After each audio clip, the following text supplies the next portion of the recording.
the Luke and Pete Show. I am Pete Donaldson. I'm joined by Mr. Luke Hemer on a lovely summer's day. We're in two different rooms. I'm fairly certain both rooms. If you stepped outside right now, Luke Hemer, you'd be able to witness the fitness of all of God's creations, and indeed the burning ball of gas in the sky, the sun. All of them, all of the creations. All of the creations. I will not miss out on any of them. Thank you very much. Which creations would you like to gaze upon the most? Don't say boobies, you sicko. Well, I don't know what to say then. He gave his eyes to see them and lips that we might tell. Listen, you were in the same room as me earlier, so you know exactly what it's like around here. I know, yeah. What did we experience? What of God's creations cars. Did we experience in Stack Towers this week, this afternoon? We, in the kitchen, there's a set of jars where they keep all of the little snacks. You said that to me as I walked out of the office earlier to walk down to go to the toilet. You were like, Joe, listen, you. Tell me what snacks are in the kitchen, will you? Tell me what snacks are in the kitchen. It's the jar. Basically, I didn't realise that the jars. Basically, they've got these jars out in the kitchen. You can have a little snack every now and again, but they hide them in the cupboards. I didn't know they hid them in the cupboards until Marcus Speller told me. The way the system works is, and Speller knows this because he can sniff out a free snack from 100 paces. The way it works. Did you see him with the bao buns last week? That wasn't here. Oh yeah. They were making bao buns in reception, and he did partake. He's probably still eating them now. The way it works is the facilities guy who looks after the floor, at some point around lunchtime, he'll take the jars. Always 3 jars, 2 savoury, 1 sweet. Takes them out of the cupboard, puts them on the side for everyone to indulge in. But if you know the cupboard he keeps them in, it's not locked. No, it's not. So you fill your boots, big boy. So this week it's no, you can't do that. This week it was coconut rings, some dried mango, and I want to say some kind of like salted rice crackers. The thing about those kind of dried apple rings is that they sort of feel in your hand like human flesh, like old lady human flesh, and I don't care for them. I'm not sure how you would have experience on that level though. What, you've never taken your grandma or granddad by the hand? Well, don't say flesh. You don't say to them, "Oh, thank you, grandmother. I really appreciate feeling the heft of your flesh." Do you? Your flesh, yeah. I guess by their very nature, grandmas don't. They're not particularly fleshy at that age, are they? I suppose. You don't deserve those snacks. Grandma. I don't think you deserve those office snacks. What do you mean? I've been a really good boy. I've done all the shows. No, but they're communal snacks, and I think you should. Right. What's implicit within them is that you should be conversing with your fellow floor-dwelling colleague. Fuck that! Yeah, you should know everybody's name. I don't think I ever noticed that nonsense. What do you mean? What, taking an interest in people? Oh, hello, Jonathan. Hi, Sarah. Oh, none of them are called Jonathan or Sarah. Right. So I have very little. The irony being you can't use an example because you don't know anyone's name. People like to be remembered, Peter. It's a nice thing to do. They like to be remembered. It's a nice thing to do. Can you tell me the names of anyone who works on the reception of our building? Yes, I can. No, I can't. I actually wrote one down. Let's see if I can find it. Can you not name one of them? I wrote. The thing is, I've changed my phone since then, so I'll never know. I'll just never know. Well, you just make an effort, and then you'll find people. I did make an effort. I wrote it into my phone, and then I got a new phone. It's not my fault, is it? You got another new phone. And it broke. No, it broke. That old phone, the old flappy phone. Oh, I tell you what, I like those new Samsung wide foldables. They're mate, they look great.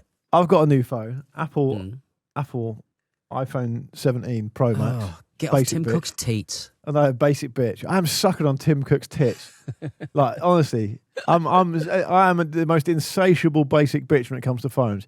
I just say, give me the exact same phone I've got now with a better battery. That's basically all I want. Because the battery That's all anybody wants. What is there really left to improve on the old phone system? I don't think there is there? But I couldn't back up my old phone because the charging port had broken. So I had to back it up on iCloud by buying more iCloud space to back it up overnight. And the clock was ticking because I had to send the old phone back to get the deal that I was getting on the new phone. And it was all very stressful. At one point I was on the phone to Apple support. Was there not a bit of foof in there? Was there not a bit of crud, a little toe I cleaned jam it out. It still didn't pot? work. Yeah, it still didn't work. It's I mean, that seems like a shame. You can't have had it for that long. That's a bit of a shame, isn't it? I'm still trying to find someone who can get me a replacement Xiaomi screen. The man round the corner, he took me. Where are you getting these phones from? He took me deposit. He took me 40 quid deposit. He said it'll be in next week, and then he rang me up and he said, "I'm sorry, mate. This screen's becoming very hard to come by, and I've got a holiday next week, so I'll be back after that, and I'll let you know. I might have to give you your blooming deposit back because the good people at Xiaomi will not give him any screens to replace the thing with." That's how niche you are. That's how niche you are when it comes to phones. Yeah. Did you walk in and he just sucked through his teeth? Oh, I haven't seen one of these before. I haven't seen one of these before. It's a Xiaomi 17. It's a joint venture between Xiaomi and the Leica company, so it's got a good camera on it. Do you not miss the iPhone, the sweet nectar of the iPhone? Yeah, I do a little bit. But I've moved over now. I've moved to Google Photos. What the hell else am I supposed to do? I'm not going to go back to iCloud now with all of that nonsense going on. I can't sideload me graphic adventures. I've been completely indoctrinated into the Apple way of life. That's the problem. I don't have to use anything else. If someone puts a PC in front of me, I have no idea what I'm doing. There's somebody I know who had an Apple Watch on over the weekend, and I was like, sort of, having a little glance on, and it was basically just had his calories for the day and how many steps he'd taken. I was like, that's a bit stressful, isn't it? The Wi-Fi I've access to says the same thing. I've got one that does steps, does workouts, does sleep. And I read a really interesting study recently that said that it massively affects people psychologically to be told by a piece of tech first thing in the morning that you've had a bad night's sleep, and the sleep notifications and monitoring on Apple Watches aren't actually that accurate.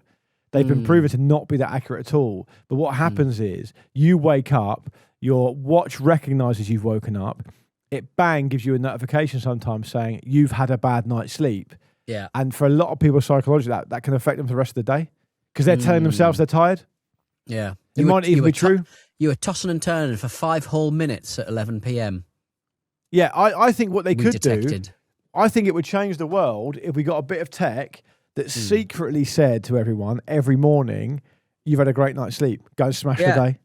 It would make a massive difference to people because they'd be like, oh, fucking hell, brilliant. Okay, I feel a bit tired, but I must be talking shit. I think I'm obviously fine. Don't have a whinge, Point Dexter. Just that. No. Don't have a whinge, Point Dexter. You've had a great sleep. Is that what you'd put in the message? All I heard was Z's last night. All I heard was I had a terrible night's sleep last night because I got back from work and got to sleep at 2 a.m. You were on the Trans-European Chattanooga Choo-Choo, weren't you? Yeah, you can't call it that these days. What, the Chattanooga Choo-Choo? Can't call it Trans-Europe Express these days. Well, I think you can. That is the correct word for it. One would presume. It is. Danny Kelly's Trans-Europe Express, I was filling in, because he's been unwell, bless him, and I do wish him all the best. But I didn't get home really to bed till 2 o'clock. Send him the money then. Send him a shuffy. He does not need the money for sure. Send him the £50 they gave you. Oh, someone's not worked at TalkSport before. TalkSport pays well because it's just more of a job, isn't it? You got to do stuff. It's talk radio, so it's actually effort. It's not like you if I can stick a Bohemian Rhapsody on and go and have a shower. Yeah, hard to defend that one. But anyway, I actually ran home once. Remember? I know. I do remember. I was locked in your flat, and you ran home in the middle of fucking Stairway to Heaven and let me out. Yeah. 7-minute album version of Stairway to Heaven. Yeah, decent. I'll tell you what. Let me tell you now. The stairs up to your flat were not a stairway to heaven. No, I can promise you that. Anyway, I got to sleep about 2. My son woke up at 3:30 needing a wee, and then I was up again at 6:45, and then I had to be out the house by 8 to come to work again. So I'm not on sparkling form today. No, me neither. To be honest, I thought I was, but then I just tried to mute myself, coughed, and when I thought I saw the little. Does working with me make you realise you're not on great form because I'm so good? You do tend to notice and steamroll when you see a little gap in the armour. And you see a little pink bit of flesh, and you just get your little short sword and just jam it right in there. Get me knob. Jam it right in there. Thumb it right in there. So yeah. By the way, speaking of doing talk radio, it's also different now at TalkSport because you're in vision the whole time now. Oh God, did you have to dress up nice? Are you wearing a little referee's top? I enjoyed it very much. I was wearing just a little hoodie, but you have to. So you know when the first thing that they do say, do not wear stripes on television because it fucks with the old CRTs. But the trick is that you're back in obviously letting people behind the curtain when it comes to radio. You can do all sorts of hand gestures. You can do talk back and all the rest of it. But when you have guests on now, you've got to be looking down the barrel to talk to them. Otherwise, it looks weird. Right. And when they're speaking, you are sometimes in vision as well. So even if you want to do talk back, people can see your mouth moving and you're not saying anything, and you can't gesture. Yogurt? Say again? Can you eat a yogurt? Well, definitely not eat a yogurt. No. What were your top 5 snacks you would eat when you were on the radio back in the day? Oh, I was in the middle of Soho, for crying out loud. It's just Deliveroo Central. I was just getting the stuff I would get. I would get Henry VIII's banquet. Honestly, I had a little terrier underneath eating all the scraps. It was brilliant. A turkey leg. Oh, do you know that people should be let behind the curtain on this and say that when head of production at Stack, Charlie, put together the studio, he went to great pains to tell every single one of us that there's no eating in the studio. Right. And the only person that's flagrantly ignored it over and over again is you. No, I start my eating in the corridor, and then if people want me to do the other day, you had a bowl of nuts from the kitchen, from the aforementioned kitchen. That makes it sound like I had a big bowl of nuts and I had my face in them. The bowl of nuts is like the size of a contact lens, and I was just having a little snack to keep my energy up. Can I just say, Bruno's put something in the running order saying the other day he literally had a huge block of brown Scandinavian cheese. Right, that was literally Rory said, can you acquire some brown Scandinavian cheese? Because Vish had never tried it before. It seems unlikely. I tell you what's even more unlikely, trying to get some at 9 a.m. on a Sunday. The day before that, Bruno says you had a beetroot salad. That was together, the Scandinavian cheese and the beetroot salad, it came together. It's all very Scandi, isn't it? So it's on theme, so it's a loophole. It's a loophole in the law. Yeah. Could I put the little apple circles that are in the kitchen right now around my tongue and just slowly sort of like while I'm talking? You definitely wouldn't get one around your gigantic appendage. Oh God! When you're talking about an appendage, it's just you think it's funny.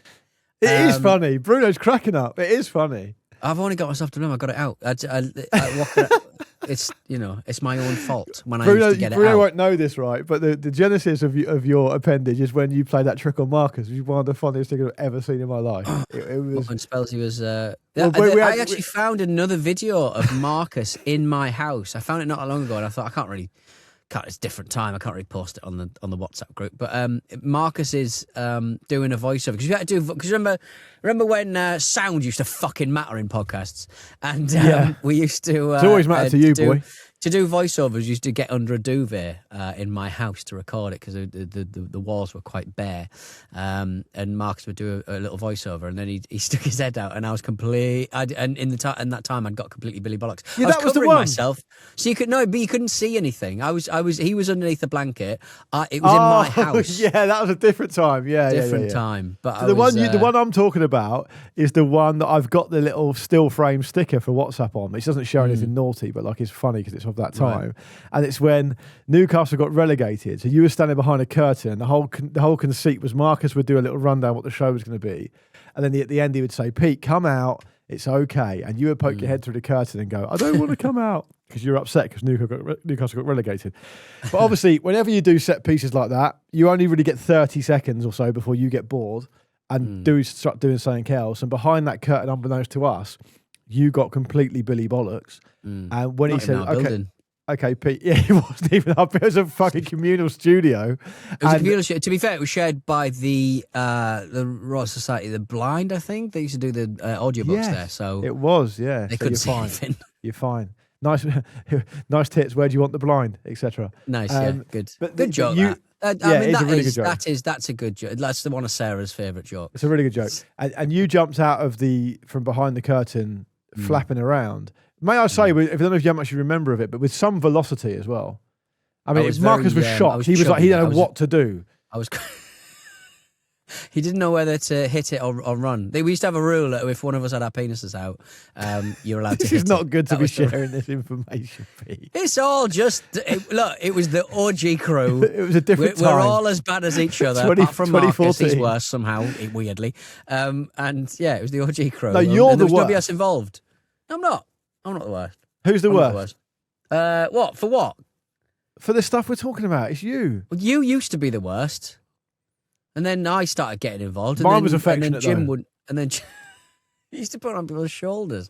Marcus didn't run or hit it or do anything with it really.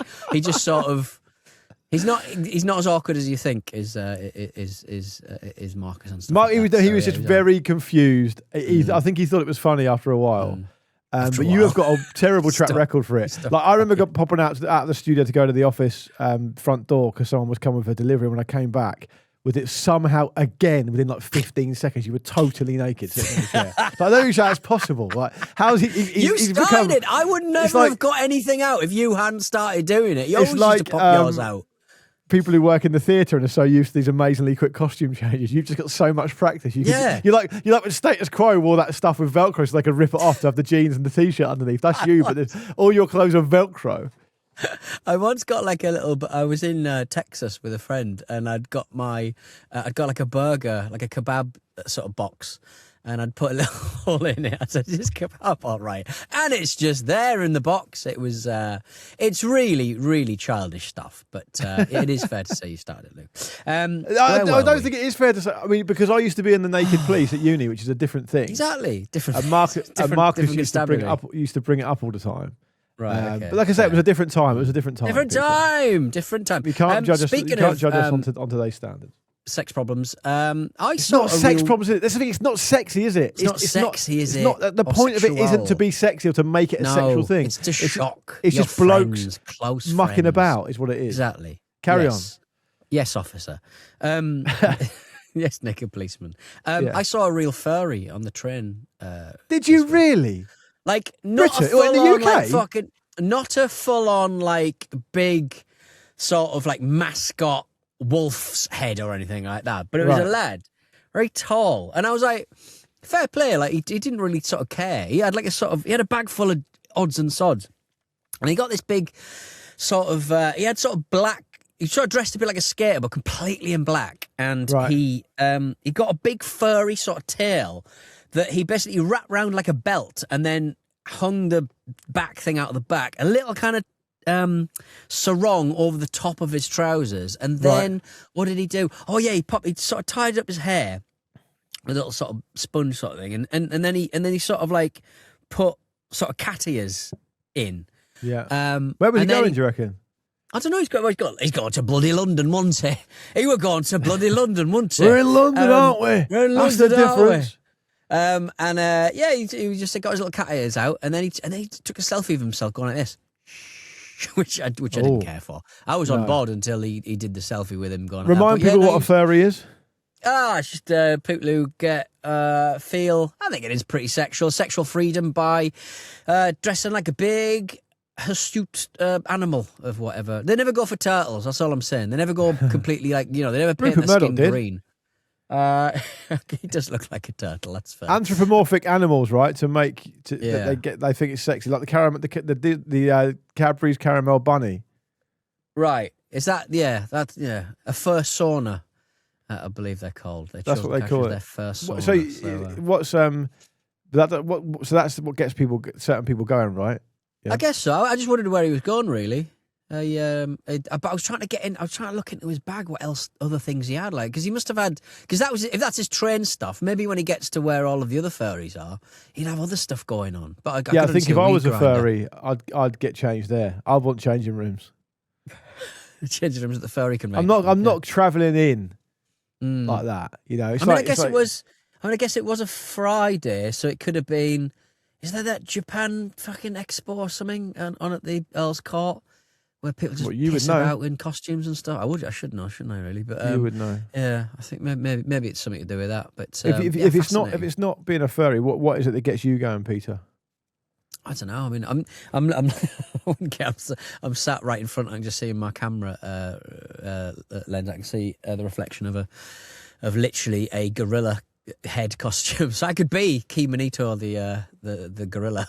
I thought that was gorilla. Microman or Microman. Microman's the son, and the Holy Spirit, the dad, is Key Manito, the gorilla. He's not very well now for obvious reasons. His whole life has been kicked off things, but he cuts about in a little. Imagine saying that in the doctors. He cuts What's about wrong? in a little wheelchair. I spent my whole life being kicked off things. Kicked off things. And so basically it's a blue gorilla with a yellow face, and it's very iconic because there's a famous gif of him being kicked off by a luchador, kicked off the ring and into some barriers. It's pretty horrific, but he survived it, and that's kind of his thing. But the blue sort of fabric that they've used for the fur on his wheelchair, he's basically wrapped that fur around his wheelchair, so it's like his little legs. His little legs are really thin, but it's basically just his wheelchair. It's what a fascinating life that man's lived. Yeah, I mean, he's probably in a lot of constant pain now, is he? He probably is, but I imagine because of his short stature, the drugs are cheaper. Anyway, by the way, speaking of fighting, I've got a question for you. Yeah.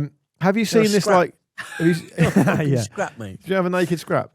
Have you seen this humanoid robot fighting league in China? I've seen some of it. Yeah. Right now. Yes. Now, Bruno included some of this in the running order, and I watched a bit of it. And the reason I've not paid this much attention in the past is because I automatically assumed it was AI. Is it not? Is it real? It would be a weird thing to make out of AI, I think, when you've got the... But the robots are actually fighting, yeah? Because I saw one of them kick another one's head off. Yeah, I mean, their head shouldn't come... I mean, I guess... There's no reason why the head shouldn't come off, because that's probably not where the processing's happening. Where would you put I'd put, yeah. It's just, they do like mad kicks and then they sort of get up so quickly, don't they? It's absolutely and the other thing is that I noticed that these ones that I saw fighting in Shenzhen in China, the name of the model is a T800, which is basically the Terminator model in Terminator. They're not even trying to hide it now. Yeah. For computers, though, they do seem quite... It does seem quite... They don't seem to be quite good at fighting. Do you know what I mean? They like dancing at the end, though. Once they win, they do dances. They do a little dance. There's an amazing one where this one goes like a proper like roundhouse kick and kicks one of the other one's heads off. Nice. And then, they mainly spend their time sort of doing little hook guys, don't they? Little hook. They hook their legs a lot more, which I think getting them on the ground is like the easiest way to really damage them, it seems. I just think it's so... the other day on Film 4, iRobot was on. Yeah. And it's getting a lot more uncomfortable to watch than it was back in the day when it came out. When I enjoyed it. It was quite a fun movie. And it's like proper Will Smith, like film star stuff before he went mental. Well, I say that, I think he's probably always been mental, but he's really good in that movie. And now it's much harder to watch because it seems so much more likely. Yeah, I mean, surely it's more ethical to watch two computers kick each other's heads off rather than watch UFC, for example. I don't think there's anything ethical about making robots do shit that human beings have done. What do you mean? Like, what do you mean it's ethical? Like, as in, yeah, but like, you're not damaging people. But what's the point of it then? What's the point of the jeopardy of it? Well, the jeopardy is like, the best. It's like Formula 1, isn't it? The best cars and stuff, isn't it? It's no, the best but there's robots, there's more by definition, there's no discipline, there's no bravery, there's no fighting against adversity, there's no comebacks, there's no emotional connection, there's no human story behind either of the fighters. I mean, it is literally pointless. Like I told you the other day when you may as well just watch two like those. I'd quite like to see those robots that you see on like car assembly plants just smashing into each other like two giraffes. That'd be good. Probably can do that already. Like, I mean, probably could do that already. But the other week when we was talking about the those robots running the marathon, like, what's the point? Is it going to run? Or you might as well just put a big sign up saying, "Is it going to run out of battery or not? Yes or no?" If it's not winning immediately, if it's not winning the whole thing immediately, then you've like, what is that about exactly? Also, when one of the robots fell over in the marathon, they gave him a stretcher. What's the point? Oh, I love that. Big fan of that. Some people ran on with a stretcher. It should be the other way round.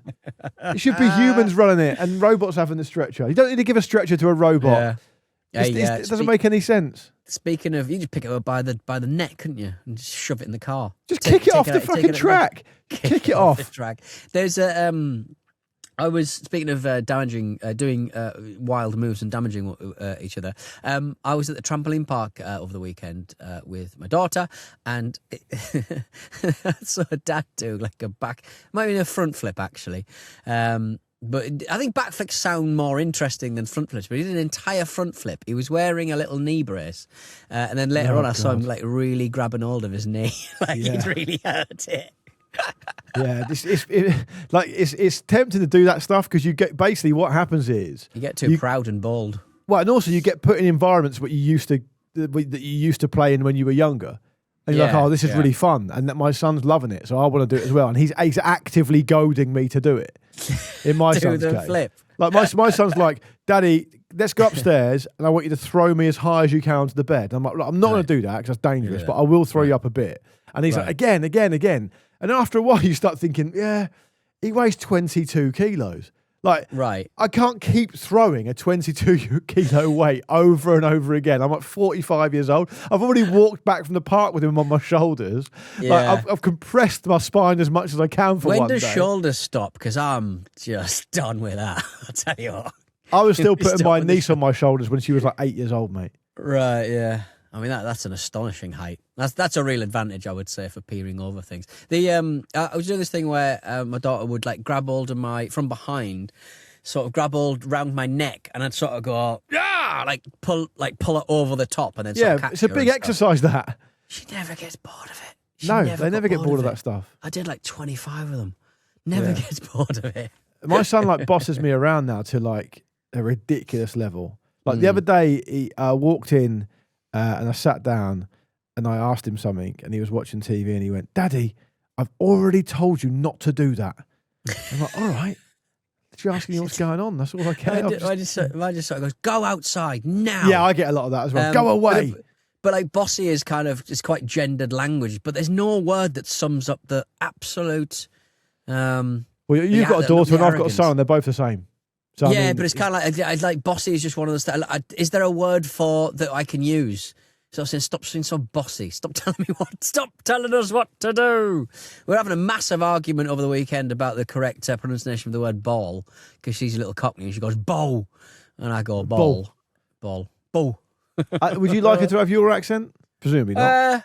Well, I don't think my accent's strong enough to even sort of infringe. Like like kids who've got parents who have, either non-English accents or regional accents and stuff, and they sometimes say some things a little bit differently to others. I don't think my accent's strong enough for her to, and she doesn't fucking listen to me, so that's the important thing.